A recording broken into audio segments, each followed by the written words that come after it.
Let's see, is he going to sit on the end? I don't know. I think we're good here, probably. I'll sit here right here. Well, good morning, everyone. How are we? That good? Wow, that's some epic enthusiasm, and the crowd went wild. Well, I'm excited for this conversation. I think this is one of the represented topics in the ecosystem is sales, because nothing in this world happens without sales. So if you look at where we're at in kind of the life cycle of money's been around for about 5,000 years. Bitcoin's been just short of 15 years. And so from a scale and an adoption standpoint, we are just starting to see where we're going to be able to go with this thing. And one of the stats I love, and I actually shared it with them in the green room right now, if Bitcoin was a standalone corporation, it would be the 6th largest corporation in the world, just behind Saudi Aramco and just ahead of Meta. So that gives you an idea of like the global opportunity. I believe that we've just scratched the surface of where this thing can go. So I want to touch on the sales cycle into the Bitcoin ecosystem, but let's start with where we are and these three fine gentlemen who are with us. I'd like to talk a little bit about their background and what's led them here. We've got Trey, who's got a storied history both in traditional finance and now in the blockchain and Bitcoin ecosystem. We have Josh, who has a podcast where he gets to speak to quite literally hundreds of different entrepreneurs who are all touching on different aspects of blockchain and Bitcoin. And then we've got Chad, who works in the more traditional realm of accounting and corporate governance. But it's really fascinating to see how all of these three different aspects touch on the same thing, which is ultimately sales. So Trey, let's talk a little bit about your journey. I mean, how do you go from Deloitte and Goldman to now deeply involved in this ecosystem?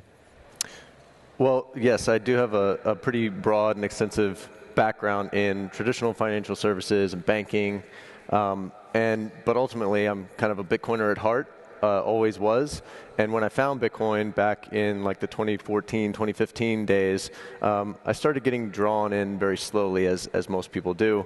And it was around 2018, 2019 when I was kind of fully down the rabbit hole, orange-pilled, and starting to become the Bitcoin guy at the bank that I was working at. I was sitting on a trading floor, doing risk and P&L work, working with trade flows and all of that, and recognizing what was going to happen over the next year or so, going into 2020 with the halving and the run-up that we ultimately ended up seeing, and thought, I should be the guy who is selling Bitcoin to the bank. I should be the guy, because I understand the asset and the people around me don't, who better than me to be in that position. And so I started kind of shopping around a deck I called Bitcoin for Bankers, and it was geared toward speaking in the traditional finance language, helping them understand what the market structure looked like and why they should care.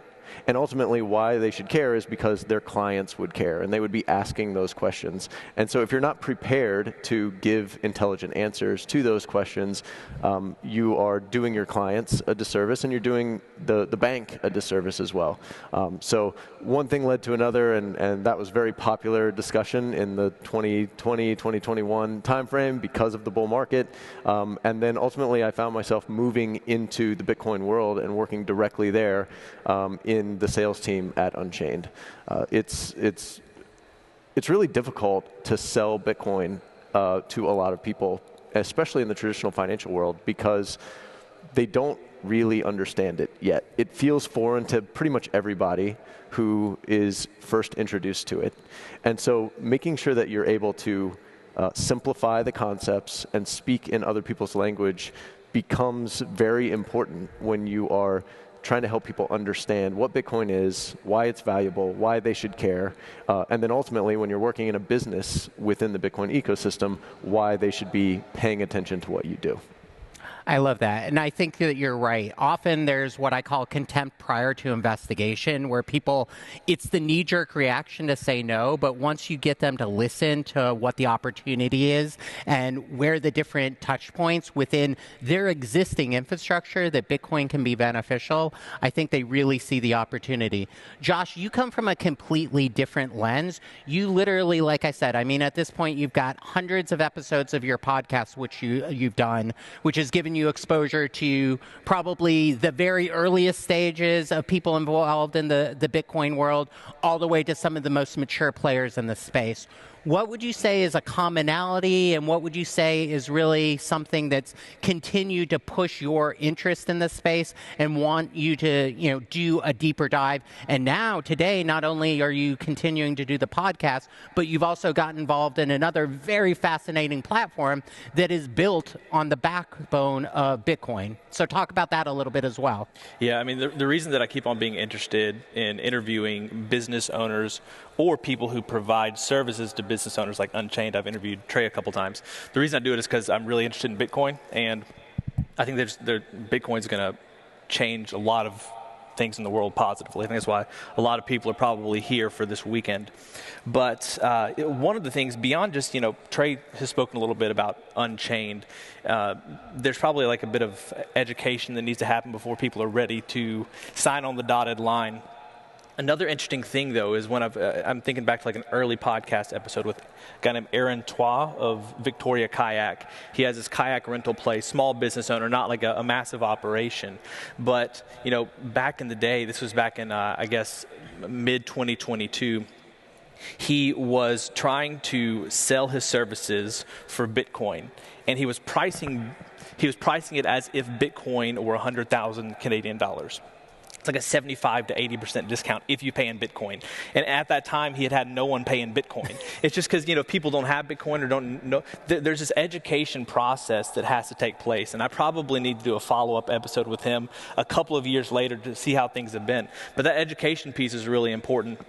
Same thing with Slice. Like for Slice, we're an ad tech platform. It's easy for the user. You just download this free extension, and every time that you see an ad, we share our revenue with the user. So you're getting these, they're called slices, and you can get payouts in either dollars or Bitcoin, and it's like 75 to 80% of people prefer sats to dollars, which is super encouraging. That's one of the things that got me so excited about the company.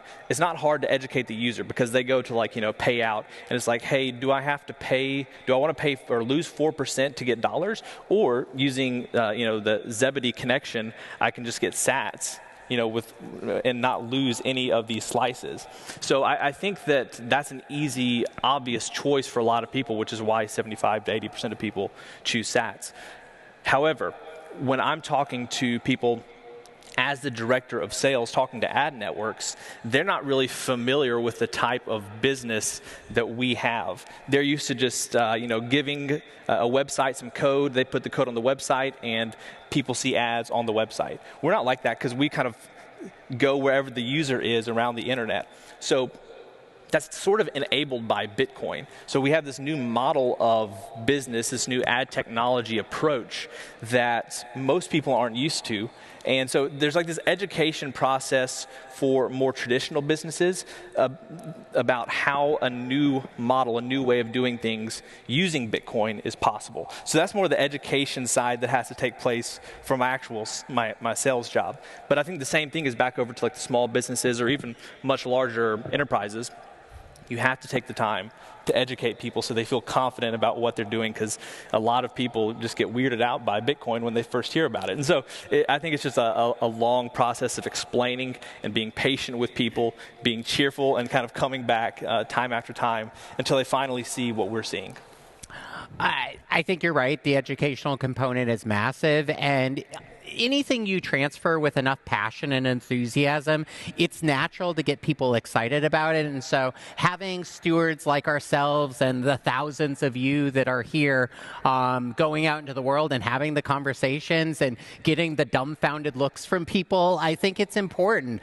Sometimes it feels like it's you're banging your head against the wall a little bit, but the more we do it, the message definitely starts to bleed through.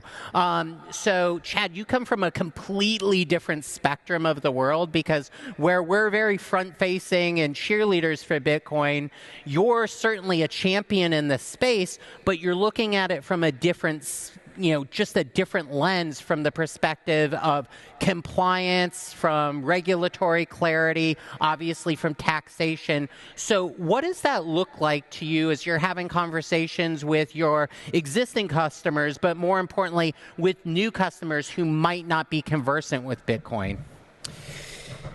Eric, that is, I like the way you put that, because when you start to look at something like what I do, I don't have the pleasure of having one or two products where you can study a product, you can craft narratives and things like that. And I think it brings up an important skill that people really need to master. And as you're prospecting and probing for opportunities, you need to be able to look and listen for the doors that open. So when I encounter let's say a Bitcoin financial services company, I know that they're going to need tax help, and they might need audit help. That's table stakes. But what about all the things that roll up to the CFO? What about SOC audits? What's their timeline for exit? How ambitious are they? Are they going to SPAC? Are they going to need Sarbanes-Oxley help? And so looking and listening for those doors to open is an important process, part of that process. Now, Eric, something about my background that you don't know is that I actually spent the first few years of my career racking and stacking servers. So as somebody with a very technical background, I have a passion for these growth stage technical Bitcoin companies, and especially for the task that the founders have. Early in the stage of every company, everybody is in sales. It falls on the founder, it falls on the early employees, it falls on the engineers. And by leaning into acquiring that business skill as an essential business skill, you make all of your other skills in your skill stack more valuable, and it's going to help your company get to that position where you can hire that $500,000 professional salesperson. And so helping companies that are ambitious and on that journey is something that I am exceptionally passionate about. I love that. And again, we already said the word before, but it's a game of passion. It can't be more said more succinctly, that it really is about that passion for the space. Because to be in a industry that still, let's be real, has some level of regulatory uncertainty around it, you have to be a risk taker by nature. And so as we go forward in 2024, we've already seen quantum leaps forward. I mean, we now have the ETF, which seemed like fantasy land a couple of years ago. We now see major corporations from Microsoft to AT&T to Whole Foods accepting Bitcoin. So it's becoming more prevalent. But I'd love and this is for all of us, just to discuss, where do you see the blind spots still in the ecosystem? Where do you still see that massive sales opportunity where it's like, oh, that's the natural evolution of where Bitcoin should be, but we're not discussing it yet? Well, Bitcoin is money, and so it's going to touch all of the same things that money touches. And it's starting to get there, and we're starting to evolve in the payments narrative. And I think we're going to see a lot of promising opportunities along those threads over the next few years as that infrastructure continues to be built out. One of the biggest opportunities and challenges that we have at Unchained is helping people who are wanting to deal at the base layer of Bitcoin, which is where private keys are managed, and help people take full ownership over the Bitcoin that they have, as opposed to passing that trust off to some other institution that may provide kind of a black box to the Bitcoin ownership that they have. We help provide that education and the service around making sure that people feel comfortable holding their own Bitcoin and then being able to kind of maximize the value that they have with other financial services that, again, touch all of the different things that money touches. So that could be loans that are backed by Bitcoin, that is trading and moving in and out of dollars versus Bitcoin as their needs as a business or as an individual kind of evolve. We offer an IRA product as well, so allowing people who are otherwise kind of trapped in traditional financial options for retirement accounts have an ability to get exposure to this long-term asset that is really marries very well with the long-term nature of an IRA. And so anywhere that money touches, there is opportunity in Bitcoin, and we just need to continue that education, as Josh is talking about. And then, again, simplifying the concepts. When I'm talking to clients about private keys and managing all this, it's not easy. It takes a lot of time and effort to actually distill that conversation and those concepts down to something that is simple enough for somebody who's new to Bitcoin to understand, so that they do have the ability and the confidence to operate at that base layer. Well, as one who's trusted major institutional players and is still unwinding some of those relationships, I know that all too well. And absolutely, conceptually, I mean, it really harkens back to the days of someone having a safety deposit box, and they had the key to that. The concept is not incredibly different. It's just a digitized version of that going forward. Josh? Yeah, so when I started the business Bitcoinization show, a lot of it was focused on payments, using the Lightning Network for smaller payments. Also, people just holding Bitcoin on their balance sheet for the long term. Those things are great. What's interesting about Slice is that the founding team didn't come to their solution as Bitcoiners. They found Bitcoin because it was the best solution for their problem. So if you're wanting, basically anywhere, it's money. But I think especially there are new use cases for sending small amounts of money. We haven't been able to do that. So I think a lot of people, there's probably a lot of things that people can be thinking about, new ways of approaching business or attracting users just by being able to pass small amounts of sats back and forth. Money can move more quickly with Bitcoin, and I think that Slice is doing that by, people get a few bucks a month just for browsing. They're seeing ads.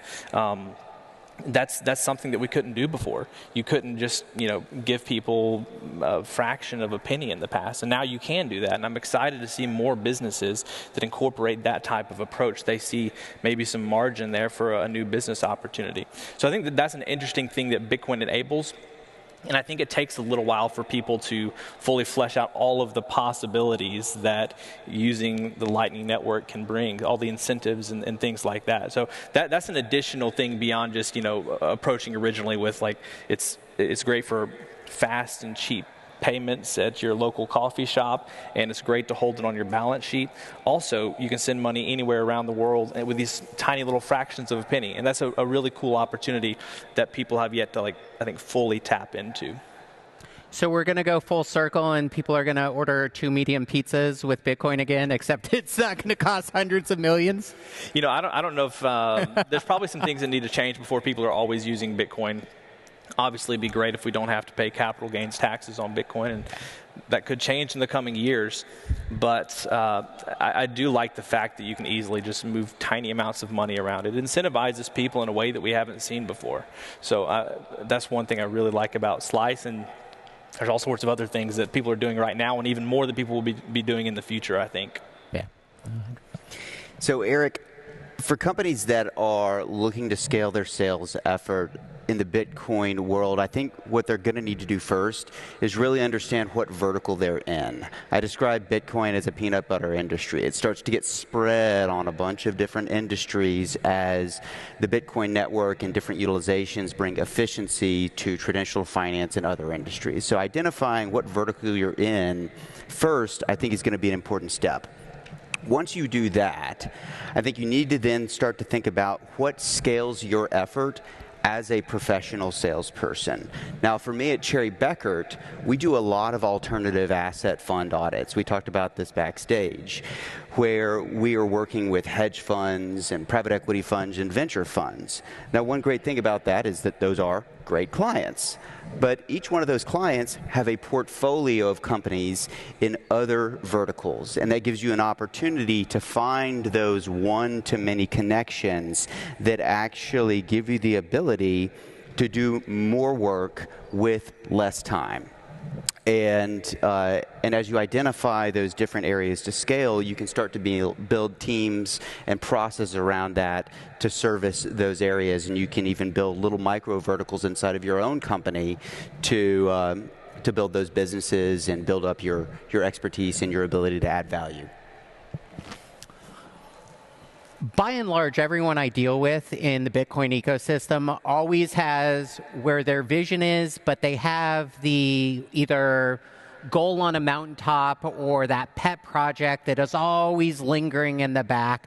I would love to learn a little bit about other things that you're seeing in the Bitcoin ecosystem or other things that you're directly involved with that you want to call attention to. I personally, you touched on it. I think the aspect of leveraging Bitcoin as a collateralized product in the loan world is the tip of the iceberg. It's an unlock that I believe is going to be a paradigm shift. One of my portfolio companies I'm working with is actually utilizing real-world assets, in this case your primary residence, tethered with Bitcoin as collateral, and they're providing instant loans in Bitcoin. And so I think that that's like the natural evolution.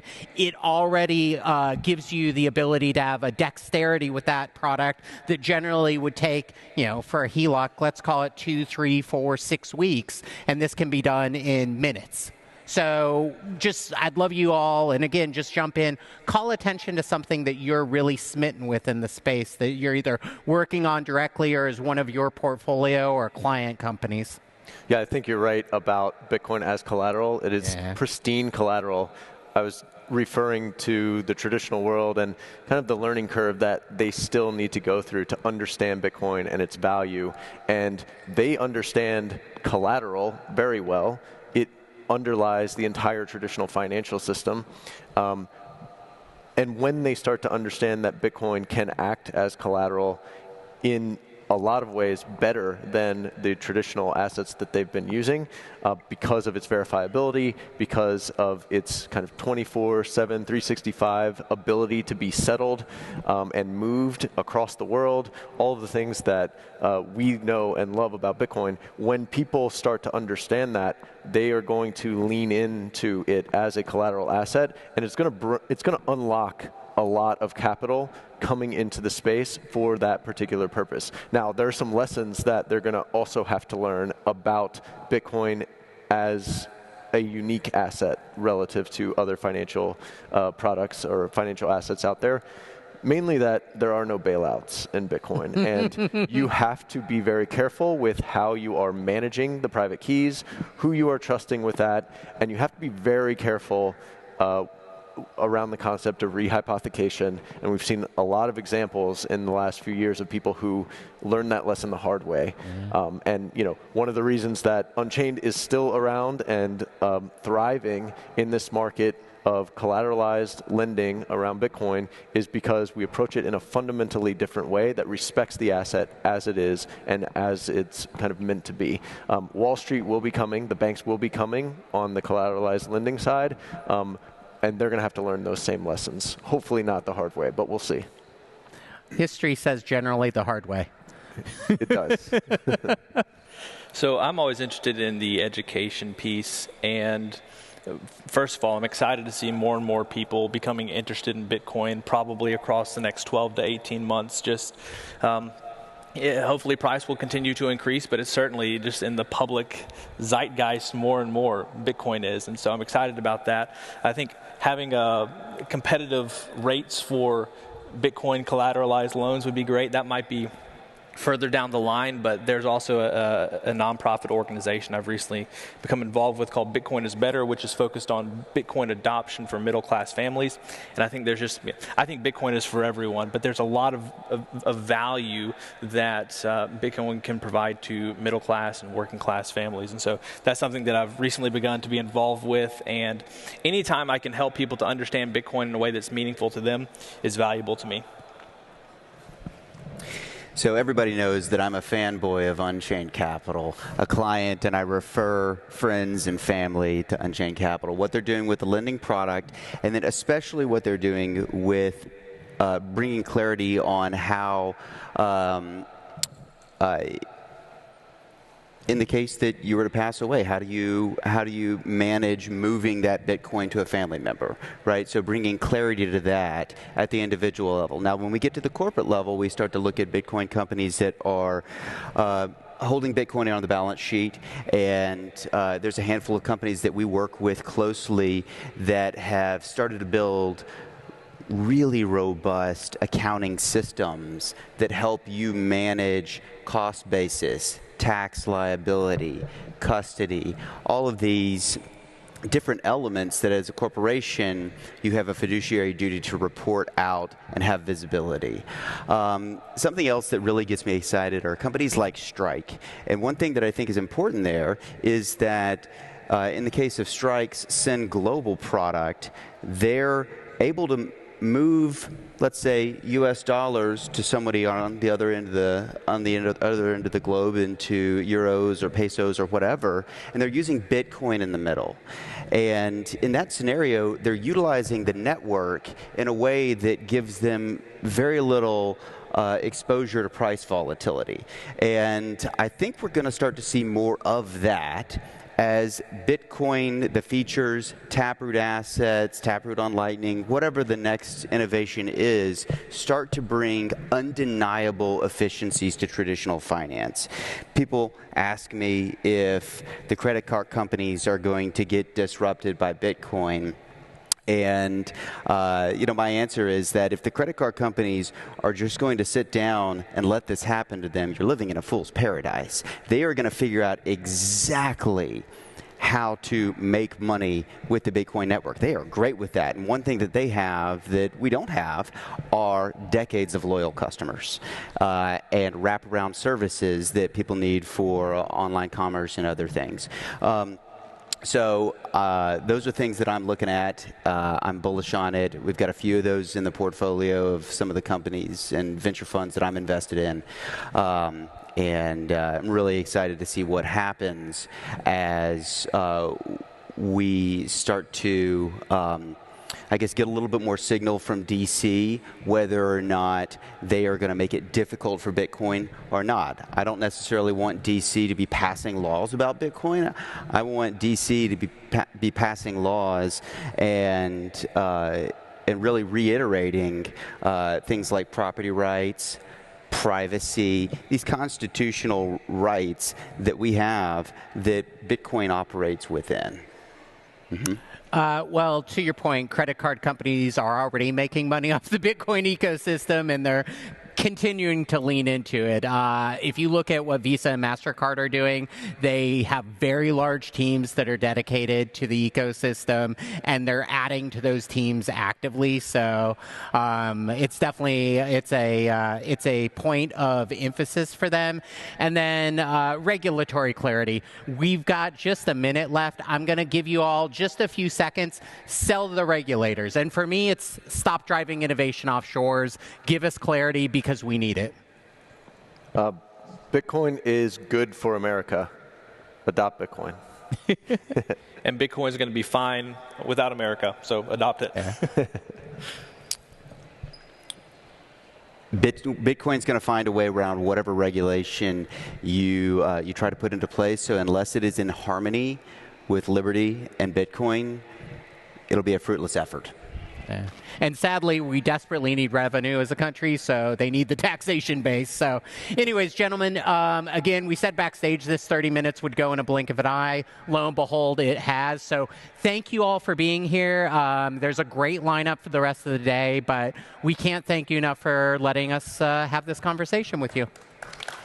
Thank you. Yeah.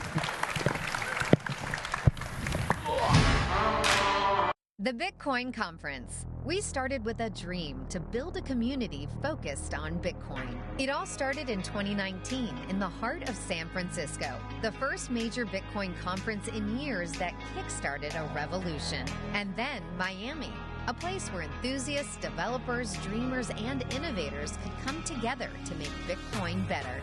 It has been an amazing 5 years and 8 conferences, thanks to all of you. Bitcoin Conference has become the largest premier global Bitcoin gathering in the world, leading hyper-Bitcoinization. While Miami was incredible, it was time to set the stage for Bitcoin in a new city. So we took the conference on the road. Nashville, Tennessee was the obvious choice, a city known for music and freedom. Next year, the conference is hitting the road again in search of the next global stage. We are headed to a new city next year. With hyper-Bitcoinization right around the corner, we have no plans to take the foot off the gas. Find out where we are headed next. Scan the QR code and be at the main stage for the big announcement.